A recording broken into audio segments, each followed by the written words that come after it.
ഒരുപാട് പേര് ചോദിക്കുന്ന ഒരു കാര്യമാണ്. അതായത് സ്കിന്ന് നല്ല പോലെ ഗ്ലോ വർദ്ധിക്കാനും നല്ല കളർ കിട്ടാൻ നല്ല വെളുക്കാനും എന്തെങ്കിലും നല്ലൊരു ടിപ്പുണ്ടോ എന്ന് പറയുന്നവർക്ക് നല്ല സിമ്പിൾ ടിപ്പാണ്. വീഡിയോ സേവ് ചെയ്ത് വെച്ചോ, നിങ്ങൾക്ക് നല്ല പോലെ ഉപകരിക്കും.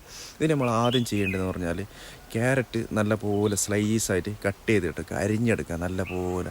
എന്നിട്ട് ഒരു പാത്രത്തിലേക്ക് അത് ഇട്ട് കൊടുക്കുക. അത് കഴിഞ്ഞ ശേഷം അലേവറ ഓയിലുണ്ടല്ലോ, ഓയിൽ അതിലേക്ക് അതിൻ്റെ പാകത്തിൽ നല്ല പോലെ ഒഴിച്ചു കൊടുക്കുക. അത് കഴിഞ്ഞ ശേഷം പ്യൂർ കോക്കനട്ട് ഓയിൽ അതിലേക്ക് ഒഴിച്ചു കൊടുക്കുക. എന്നിട്ട് നല്ല പോലെ എത്രത്തോളം തിളപ്പിക്കാൻ കഴിയുന്നു അത്രത്തോളം തിളപ്പിച്ചെടുക്കുക. അത് കഴിഞ്ഞ ശേഷം നല്ല പോലെ തിളപ്പിച്ച ശേഷം സെപ്പറേറ്റ് ഒരു ബോട്ടിലേക്ക് അത് മാറ്റിയെടുക്കുക. നല്ല പോലെ അരിച്ച് നല്ല പോലെ അതിനെ മാറ്റിയെടുക്കുക ഒരു ബോട്ടിലേക്ക്. നല്ലൊരു മഞ്ഞ കളർ, ഓറഞ്ച് കളറിലേക്ക് അത് നല്ലൊരു കളർ ഓയിലായിട്ട് മാറും. അപ്പോൾ അത് നിങ്ങൾക്ക് സമയത്ത്, അതായത് രാത്രി തേച്ച് കിടന്നിട്ട് രാവിലെ വാഷ് ചെയ്താൽ നിങ്ങൾ ഇത് കുറച്ച് ദിവസം നിങ്ങൾ ഉപയോഗിച്ച് നോക്കും. നല്ല പ്യൂർ റിസൾട്ട് കിട്ടുന്ന നല്ല കാര്യമാണ്. മുഖം വെളുക്കാനും സ്കിന്ന് വെളുക്കാനും നല്ല പോലെ സഹായിക്കുന്ന നല്ലൊരു ടിപ്പാണ് ഇത്. നിങ്ങൾ മാക്സിമം എല്ലാവർക്കും എത്തിച്ചു കൊടുക്കുക. ഉപകാരപ്പെടുന്നെങ്കിൽ ഉപകാരപ്പെടട്ടെ. ഓക്കെ.